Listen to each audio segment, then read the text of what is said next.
মানুষের যে প্রাত্যহিক চাহিদা, খাদ্য, বস্ত্র, বাসস্থান, শিক্ষা এবং স্বাস্থ্য, আমরা এই স্বাস্থ্য বিভাগের পরিষেবা দিতে বদ্ধপরিকর।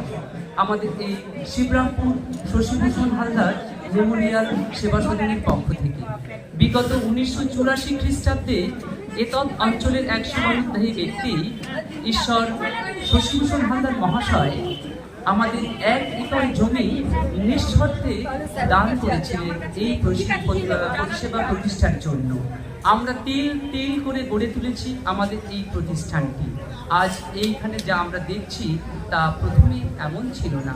এতদ অঞ্চলের শুভানুধ্যায়ী ব্যক্তিদের ঐকান্তিক প্রচেষ্টায় আমরা আজ এখানে এসে পৌঁছেছি।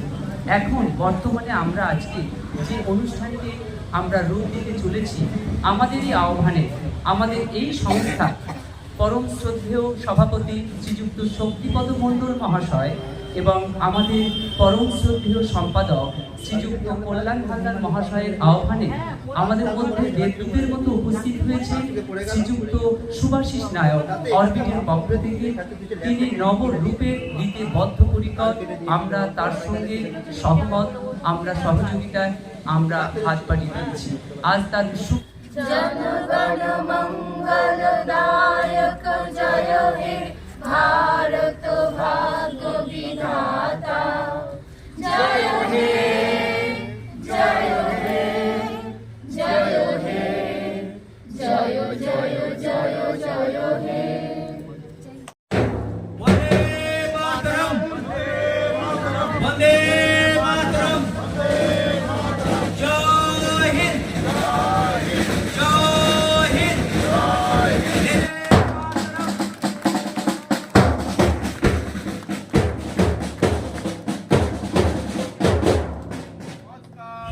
এই হাসপাতালে যখন খুবই দৈন্যদশা ছিল, আমি সেই অবস্থায় এখানে এই সংস্থায় এসে যোগ দিয়েছিলাম। এরপরে ডক্টর মণ্ডল এসে এই হসপিটালটি সচল অবস্থায় রেখেছেন। আরও অনেকে সাহায্যের হাত বাড়িয়ে দিয়েছেন। আশা করি হসপিটাল ভালোভাবে চলবে।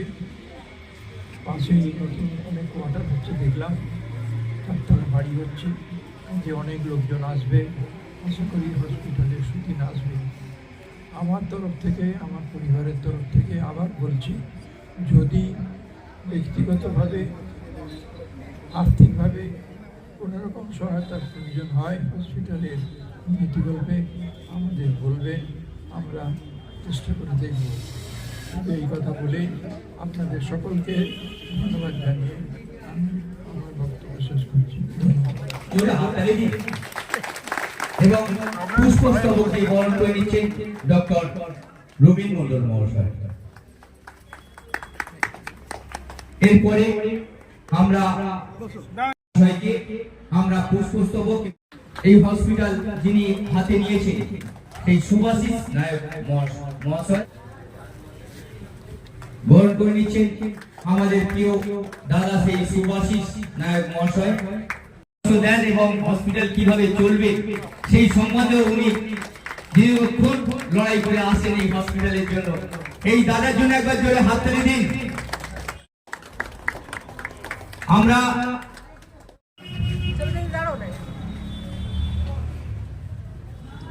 ধন্যবাদ অনুদাকে। এরপরে পুষ্পস্তবক দিয়ে বরণ করে দেবে রবীন মণ্ডল। এরপরে বক্তব্য রাখবেন আমাদের 26শে জানুয়ারির এই শুভক্ষণে সবাইকে আমার অভিনন্দন, শুভেচ্ছা ও ভালোবাসা জানাই। আজকের দিনে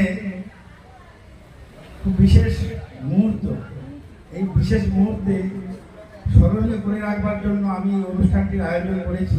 সর্বোপরি আমরা যে উদ্দেশ্য নিয়ে এখানে এসেছি কিংবা আমাকে দেওয়া হয়েছে দায়িত্ব, এই উদ্দেশ্যে যে গুরুদায়িত্ব দিয়েছেন আমি চেষ্টা করছি পালন করবার জন্য।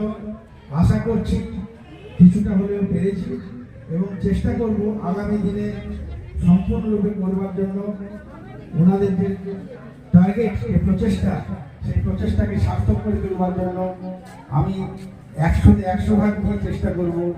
আমি এবং এই হসপিটালের অ্যাসিস্ট্যান্ট মেডিকেল অফিসার যিনি ডক্টর রবীন মণ্ডল, তিনি আমাকে যোগ্য সঙ্গত দিচ্ছেন, আমাকে ভীষণভাবে সাহায্য করছেন। আমি সত্যি এখানকার সমস্ত যারা স্টাফ রয়েছে, যে সমস্ত মহিলা কর্মী, নার্স, তাদের খুব উৎসাহ দেখেছি। তারাও চিন্তা করছে যে না, একটা কিছু চেঞ্জ হচ্ছে, পরিবর্তন আসছে। তো পরিবর্তন আসার আগে যে প্রচেষ্টাগুলো, সেই প্রচেষ্টাগুলোকে আমি চালিয়ে যাচ্ছি। আমার সঙ্গে ডক্টর মণ্ডল সর্বক্ষণ থাকছেন এবং আমাদের সম্পাদক মাননীয় কল্যাণ হালদার মহাশয় এবং তপন দাস বিশ্বাস মহাশয় এবং প্রেসিডেন্ট শক্তিপদ মণ্ডল মহাশয় আমাকে যথেষ্টভাবে সাহায্য করছেন। প্রতিটা মুহূর্তে ওনাদের কনসালটেশন, ওনাদের পরামর্শ নিয়ে আমি এগিয়ে চলবার চেষ্টা করছি। যদি এই চলার মধ্যে কোনো রকম কোনো প্রবলেম হয়, যদি কোনো ভুল ত্রুটি করে থাকি, নিশ্চয়ই আপনারা সংশোধন করে দেবেন, এই আশা রাখবো। এই আশা রেখেই আমি আমার বক্তব্য শেষ করছি। আমরা এতদিন প্রায় 40 বছর আমরা এই হসপিটাল চালিয়েছি, 41 বছরে পদার্পণ করলাম। আমাদের হসপিটাল চলেছে, মানুষের পরিষেবা দেওয়া হয়েছে, কিন্তু আপগ্রেডেশনের দিক থেকে অনেকটা আমরা পিছিয়ে আছি। এটা আমাদের একটা ড্রব্যাক। আমাদের এটা পঞ্চায়েতের অন্তর্ভুক্ত হসপিটাল। এখানে দেখলে বোঝা যাবে না যে আশপাশের মানুষের আর্থিক অবস্থা কত নিচে।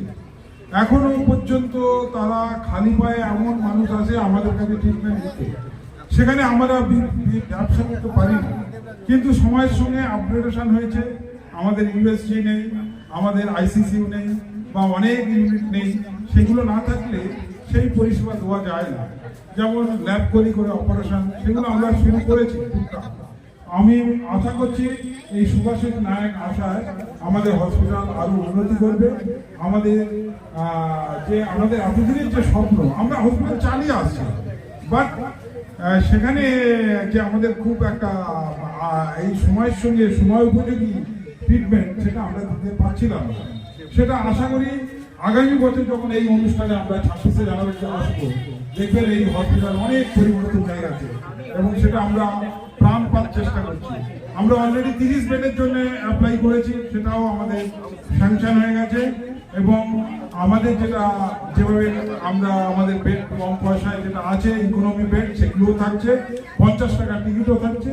তেমনি কর্পোরেট হসপিটালে যে ফেসিলিটি, সেগুলো আমরা দেওয়ার চেষ্টা করছি এবং অনেক কলকাতার স্পেশাল ডাক্তারবাবুরা আসবেন, সুনামধন্য ডাক্তারবাবুরা আসবেন। আজকেও অনেক ডাক্তারবাবুরা এসছেন এবং আমাদের যে পরিষেবা গরিবদের ছিল বিপিএল তালিকাভুক্তদের, তাদেরকে আমরা নিশ্চয়ই প্রোভাইড করব। সেই সঙ্গে আরো আপগ্রেডেশনের কথা ভেবে অন্যান্য ইউনিট আমরা চালু করছি। এই বলে আমি আমার বক্তব্য শেষ করছি।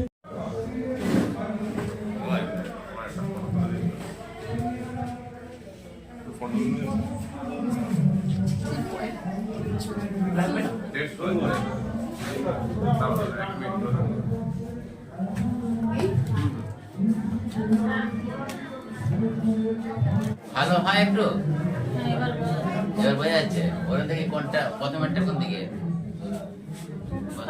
নিচের দিকে, তারপরেরটা নিচের দিকে, তারপরেরটা এই দিকে। এক বছর আগে ছিল রিপোর্ট। ওকে, একবার দেখেন। আইতে কেউ আছে? আইতে কেউ আছে? কোথায় শুধু ছবিটা দিই।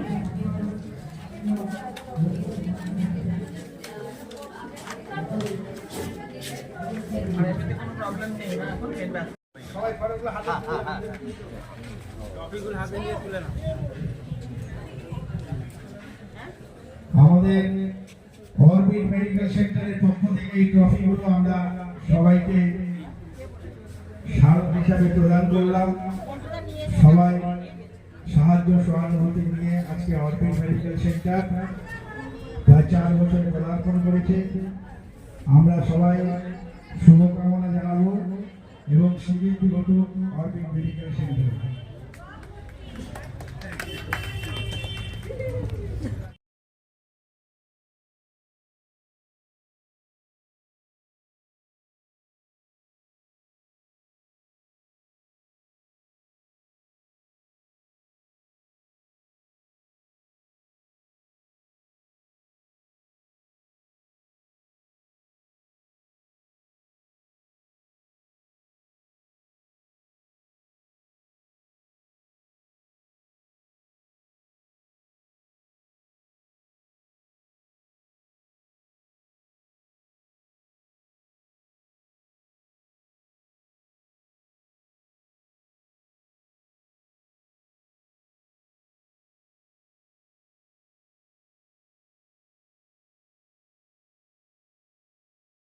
আমরা করতালি দিই, করতালির মাধ্যমে ওনাকে সম্মানিত করি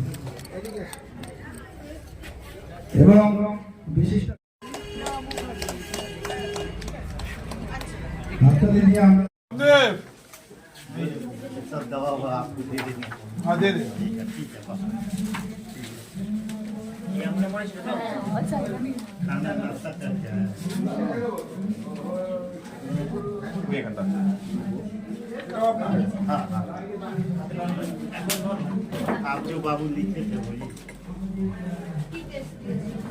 আপনাকে আমি ওষুধ দিয়ে দিচ্ছি, কাগজ এটা আপনাকে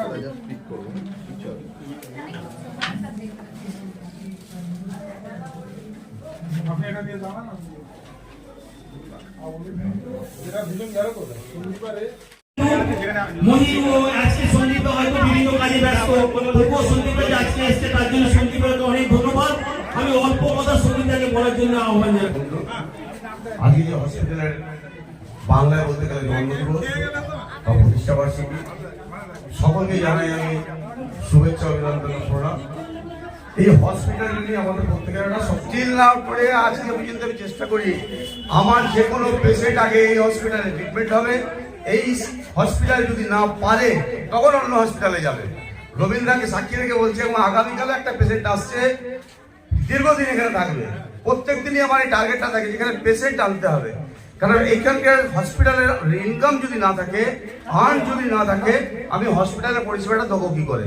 আর ম্যাক্সিমাম মানুষ গরিব মানুষ, এখানকার স্থানীয় লোক, তারা অর্থ ব্যয় করতে পারে না, তাদের যাতে সাহায্য করা যায় তার জন্য আমি অত্যন্ত অন্তরের অন্তঃস্থল থেকে ধন্যবাদ জানাবো ডাক্তার রবীন মন্ডলকে। এই করোনার কথা বলছিল, শুধু করোনা নয়, রাত্রি 12টার সময় যদি ডাক্তার মন্ডলকে ফোন করি, ডাক্তার মন্ডল সঙ্গে সঙ্গে হসপিটালে আসে, আমার সামনে প্রচুর সময় এসছেন, ওনাকে আমার সশ্রদ্ধ প্রণাম। উনি অনেক চেষ্টা করেছেন হসপিটালের মধ্যে হসপিটাল করতে পারি, এই প্রতিজ্ঞা নেওয়ার সময় হয়েছে। সকলে আসুন, মেম্বারশিপ গ্রহণ করুন। মেম্বারশিপ গ্রহণ না করলো আপনার পেশেন্টটাকে দয়া করে কোনো নার্সিং হোমে না দিয়ে আমার এই হসপিটালটাকে আনুন, আপনাদের এই হসপিটালটাই আনুন। ডাক্তার রবীন মন্ডল যদি করতে না পারে তখন অন্য কোথাও নিয়ে যাবে। এই হসপিটালের উন্নতি কামনা করে সকলকে শুভেচ্ছা জানিয়ে প্রণাম জানিয়ে আমার বক্তব্য শেষ করলাম। নমস্কার, ধন্যবাদ। এরকম ধরনের মানুষকে আমরা চাইছি যে এইভাবে সারা জীবন মানে মানুষের পরিষেবা দিয়ে আসছে, সেই এমএম মাঝিকে আজকে এখন আমরা সম্বর্ধিত করছি। সম্বর্ধনা জানাচ্ছেন আমাদের হসপিটালের পুরনো একজন আমাদের মেম্বার সন্দীপ ব্যানার্জি মহাশয়। একটু হাততালি দেবেন। প্রবীণ মানুষ এমএম মাঝি। সেই প্রতিষ্ঠা দিবস উপলক্ষে আমরা হসপিটালে স্বাস্থ্য শিবিরের আয়োজন করেছি সম্পূর্ণ বিনামূল্যে। আপনাদের পরীক্ষা করার প্রয়োজন আছে, আপনারা অবশ্যই দেশের 134 কোটি মানুষের অধিকারটা নিশ্চিত হবে এই সাংবিধানিক পরিকাঠামোয় আমাদের সংবিধান তাকে নিশ্চিত করার মধ্যে দিয়ে। আজকে প্রজাতন্ত্র দিবসে সেই অধিকারের কথাটাও আমাদের স্মরণে রাখতে হবে, আমাদের মনে রাখতে হবে। কারণ কোনো কারণেই আমাদের রক্ষা কবচ কর্ণের কবচ কুণ্ডলের মতো যা সুরক্ষিত করেছে আমাদের জীবনকে, সেটা কোনো জায়গায় নিরাপত্তাহীনতায় যাতে সেটা হারিয়ে না যায়, এরা দিকে নজর রাখবে। আপনাদের প্রত্যেককে আমার শুভেচ্ছা, নতুন বছরে অভিনন্দন, সকলকে ভালোবাসা জানিয়ে আমার বক্তব্য শেষ করছি। নমস্কার। আমরা জাতীয় সঙ্গীত শুরু করছি। নিচে নেমে এসো। জনগণ মন অধিনায়ক জয় হে ভারত ভাগ্য বিধাতা, শুভ রামে জাগে তব শুভ আশিস মাগে, গায়ে তব জয় গাথা। জনগণ মঙ্গল দায়ক জয় হে ভারত ভাগ্য বিধাতা। জয় হে জয় হে জয় হে জয় জয় জয় জয় হে। বন্দে মাতরম। আমরা আজকের মতন আমাদের এই অনুষ্ঠানের সমাপ্তি ঘোষণা করছি।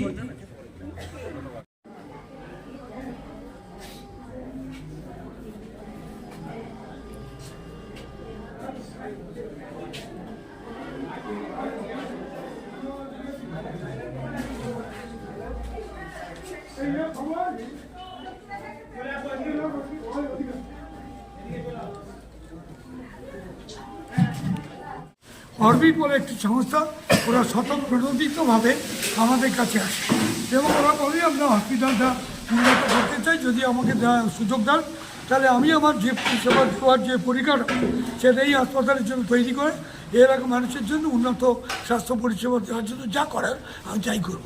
আমরা গভর্নিং মেম্বার একসঙ্গে বসে আলোচনা করি, তো আমরা সবাই মিলে আমরা অরবিটের যে আবেদন তাতে সাড়া দিয়ে বলি আমরা তোমাকে প্রথমে আমরা এখানে পরিচালনার ব্যবস্থাটা আমরা দিয়ে দেবো, তুমি এগো, এবং যদি দেখি সঠিকভাবে তুমি এগোতে পারছো তা আগামী দিনে আমরা হাসপাতালের বেশিরভাগটাই সামগ্রিক পরিচালনার দায়িত্বটা অনেকটাই ওকে দিয়ে দেবো। গ্রহণ করেছেন ওনারা, এবং আজকে অনেকদিন পরেই আমি হসপিটালে আসলাম। এত রুগীর সুচিকিৎসা হচ্ছে বলে এত জনসমাগম হয়েছে দেখে আমি খুব আনন্দিত, এবং অরবিটকে তার জন্য ধন্যবাদ জানাই যে তারা হসপিটালকে হ্যান্ডওভার নিয়েছেন, হসপিটাল দেখাশোনার দায়িত্ব নিয়েছেন আমাদের শক্তিদান তত্ত্বাবধানে। তো আমি মনে করছি যে অরবিটের এই সুস্থ ব্যবস্থা এবং সুস্থ পরিচালনায় এই হসপিটাল কলকাতা শহরের 8-10টা হসপিটালের মতো একদিন উন্নত ধরনের হসপিটালে পরিণত হবে, আমি আশাবাদী। দেখুন, আমাদের সম্পদ হচ্ছে আন্তরিকতা। আন্তরিকতা আছে বলেই আমার নার্সরা সারা জীবন ধরে 5,000 টাকা মাইনেতে এখানে চাকরি করছে। তো এটা গ্রামীণ পরিবেশ, এখানে আন্তরিকতারই সম্পদ। আমরা বিশ্বাস করি হাসপাতাল যেখানেই যাক এই আন্তরিকতা দিয়েই মানুষের সেবা করা যে আসল যেটা আমাদের লক্ষ্য, এটা পূরণ করা। দেখুন, এই পিছিয়ে পড়া এলাকার যে সামগ্রিক উন্নয়ন যেখানে অনেকটা পিছিয়ে আছে, তো সেই জায়গায় অরবিট যে দায়িত্ব নিয়েছে, যে আশা আকাঙ্ক্ষা নিয়ে ওনারা দায়িত্ব দিয়েছেন, আমি চেষ্টা করব আগামী কয়েক বছরের মধ্যে ওনাদের এই আশা আকাঙ্ক্ষা সম্পূর্ণরূপে পূর্ণ করা। এটা আমার অঙ্গীকার। মালিক নায়ক ওনার সাথে আমার যে ইন্টারাকশন হয়েছে তাতে আমার মনে হয়েছে উনি এটা সুষ্ঠুভাবে সম্পন্ন করবেন। আর এখানে সুভাষিসবাবু যে সম্পূর্ণ নিয়ে নিয়েছেন তা নয়, এনার যে এখানে যে প্রফিট হবে, সাপ্লাস মানি হবে, he will not take that. এই সাপ্লাস মানি এখানেই হবে, রিইনভেস্টমেন্ট হয় এখানেই থাকবে। উনি এখানে এসছেন সেবার মনোভাব নিয়ে, সেবার মানসিকতা নিয়ে এসছেন, এটা যাতে সেবা ডেভেলপ করে এবং সাধারণ লোক কন্ডাক্টিভের কাজ যাতে সেবা পায় সেই চেষ্টা উনি করবেন। তারপরে আমার ভবিষ্যতে যে নার্সিং হোম হবে, নার্সিং হোমটা বিদেশ হবে, সেটা অন্যভাবে চিন্তা ভাবনা করা হয়েছে, বিলম্ব করা যায়। ধন্যবাদ। দিদি কি মাছ নিলে না? মাছ নিয়ে